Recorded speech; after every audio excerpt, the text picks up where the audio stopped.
پسند مست شراب عشق بیا کا ہمیں رسد.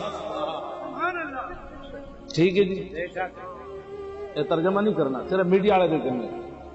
ممتاز قادری کی تم ولایت کی باتیں کرتے ہو, بات تو بہت آگے چلی گئی, بات تو بہت آگے چلی گئی. تم کہتے جی یہ ترقی پسند, ترقی پسند کا پیشاب پینے والے کو ترقی پسند کہتے ہیں. ترقی پسند وہ ہوتا ہے جس کو قرب رسول حاصل ہو. اور اسلام کسی کا قرض نہیں رکھتا, پکی بات ہے. اس کا عبدالستاریدی کا جنازہ کدھر ہوا؟ ادھر ہی, جہاں آپ کا مکان تھا ادھر ہوا, نیشنل اسٹیڈیم کے قریب. 5000 بندے بھی اکٹھے نہیں کر سکے. پورا ایک ہفتہ روتے رہے. اوباما بھی کہتا رہا انسانیت کا مسیحا چلا گیا, اسپروں کی گولیاں دینے والا چلا گیا, مردوں کی ہڈیاں سمیٹنے والا چلا گیا, مردوں کو کفن اتارنے والا چلا گیا. پوری دنیا میں شور پڑا رہا, یہ شور پڑا رہا, اور سلوٹ مارے. میں نے کہا دیکھو کم از کم اس کو بوڑھا باپ سمجھ کر کے اسے پاؤں چوم دیتے, لیکن سلوٹ تم نے ضرور مارا, پاؤں نہیں چومے. تو پیر جماعت علی شاہ نے 17 سالہ بچے کے پاؤں کیوں چومے؟ یہ کائنات میں محمد عربی کی ناموس کے پہ سر. ہاں جی بالکل, ہاں جی. مولوی خادم نے اپنی پگڑی اتار کر ممتاز قادری کے پاؤں پر کیوں رکھی؟ محبت تو یہ ہوتی ہے نا.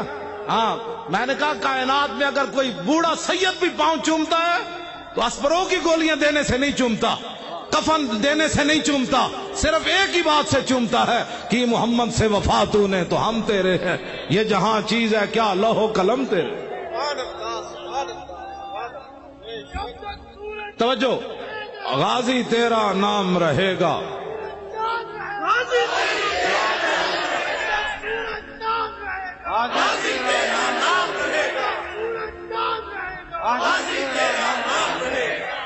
مضبوط پاکستان,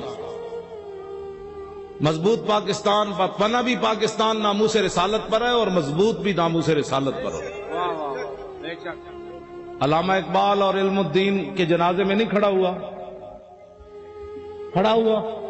اور مقدمہ کس نے لڑا؟ غازی علم الدین کا. بس بانیان پاکستان جو ہے وہ ناموس رسالت کے محافظ بھی ہیں اور غازیوں کے ساتھ کھڑے ہیں. میڈیا والے حضور کے غلام ہیں جو ہمارے ساتھ کھڑے ہیں. آپ اگر وہ چاہتے ہیں تو میں ان کی جوتے بھی پالش کر لیتا ہوں. چلے ہو, یہ تو گال ہی کوئی نہیں, گال ہی کوئی نہیں. ہم نے محبت صرف ایک وجہ سے کی ہے, حضور کی وجہ سے کی ہے. میں نے تو سب کو کہا تھا, بڑے بڑے لوگوں کو بھی کہا تھا. میرے آج راہیل شریف صاحب کوٹھی دے باہر میں بیٹھا ہونے سی جوتیاں پالش کر رہے ہونے, جنرل صاحب دیا ساری زندگی میں جوتیاں انہوں نے پالش کرنی. غازی صاحب کو آزاد کر دیتے, واللہ میں نے بیٹھنا سی, سب چھٹ کے بیٹھ جانا سی. جنرل صاحب دیا جوتیاں صاف کر دے, لو حضور تشریف لائے.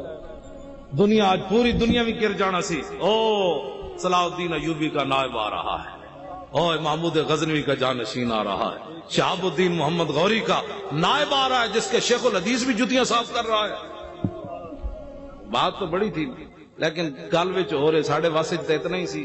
پگڑیاں بھی ایسی دے دینیاں سن, جوتیاں بھی پالش کر. یہی ہے ہمارے, اگر کوئی عزت کرانا چاہتا ہے تو ایک ہی طریقہ ہے, حضور سے پیار کرے. اور جی کوئی گل رہ گئی؟